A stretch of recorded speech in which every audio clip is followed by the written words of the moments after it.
23 avril 2026, l'Afrique recevait nos salutations. Le monde frôle une catastrophe. Ça, il faudrait dire les choses clairement.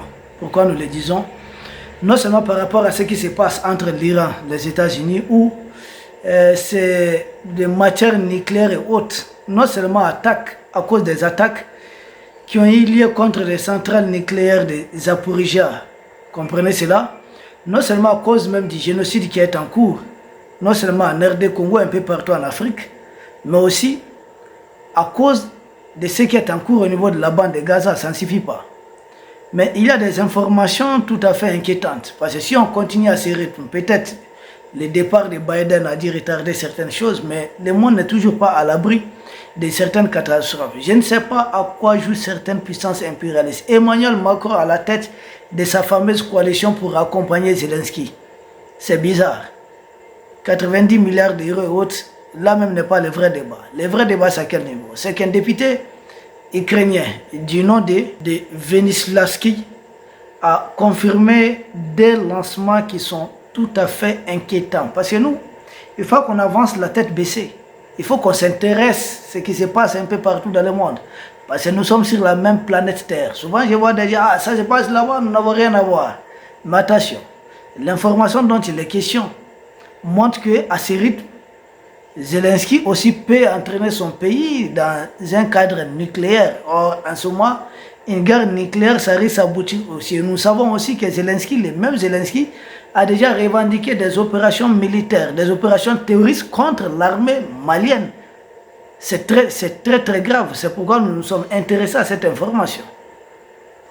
Il parle de deux lancements réussis de deux lanceurs à une altitude de plus de 100 km à 204 km.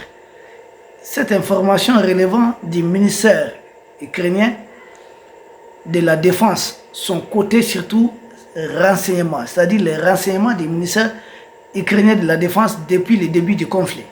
Ce qui est encore plus grave, c'est que cela est accompagné de la création de forces spatiales de chez Zelensky. Or, nous savons, Zelensky menace même l'Afrique ici.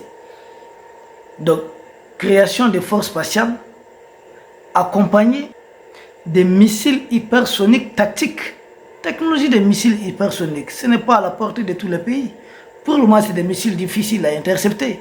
Or, Zelensky effectue des opérations militaires contre nous, notre pays, ici. Il a lieu de s'interroger. Pourquoi tout cela est inquiétant?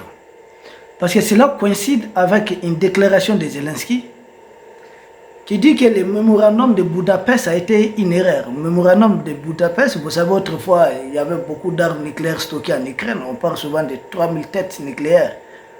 Ah, ça va être une véritable puissance nucléaire. Zelensky dit que le fait d'avoir renoncé aux armes nucléaires, ça a été une erreur.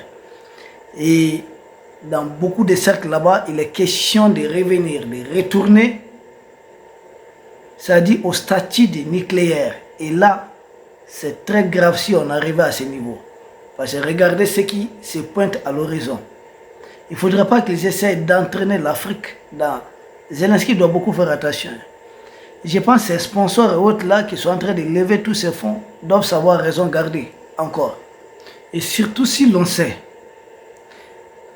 qu'en 2024, oui, notamment à l'automne 2024, il y a une fuite de documents qui indiquait que des munitions nucléaires avaient été déjà créées de ce côté pendant plusieurs mois.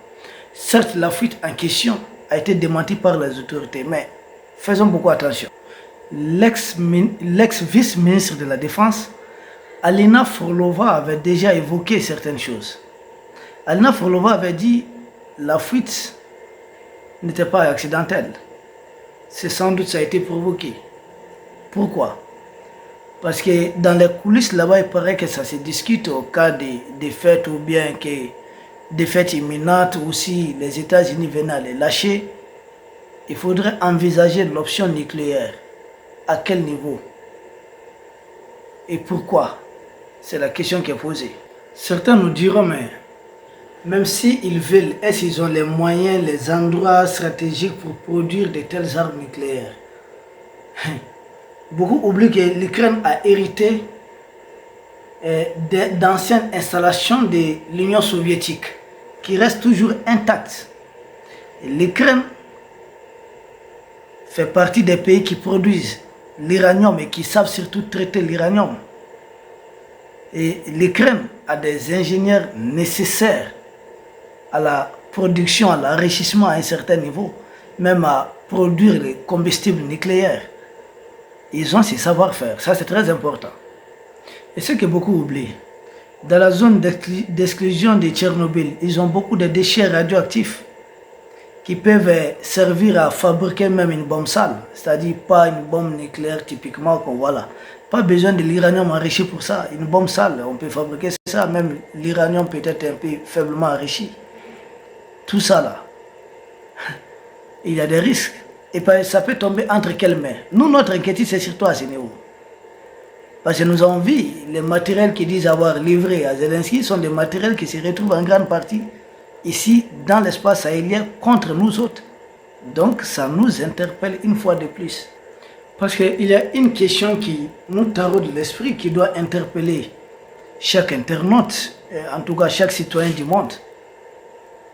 Comment est-ce un pays qui est censé avoir besoin d'aide militaire, besoin de soutien financier international pour se défendre, passe de ses statuts au statut d'un pays qui dispose de son propre programme nucléaire et surtout spatial? Et si nous savons que ce pays a déjà menacé certains pays africains, c'est inquiétant. Comment est-ce qu'on est passé de ces statuts? La question, peut-être la réponse à cette question se trouve dans les agissements de certains pays. C'est là que nous disons, est-ce que toute la fameuse aide destinée à ces pays, c'est uniquement pour se défendre, ou en réalité c'est des gens qui ont une autre chose dans la tête et s'ils ne sont pas en train de préparer le monde au pire? La question reste posée, nous espérons trouver la réponse dans nos éditions à venir. Nous vous remercions et nous espérons vous retrouver très bientôt. Merci.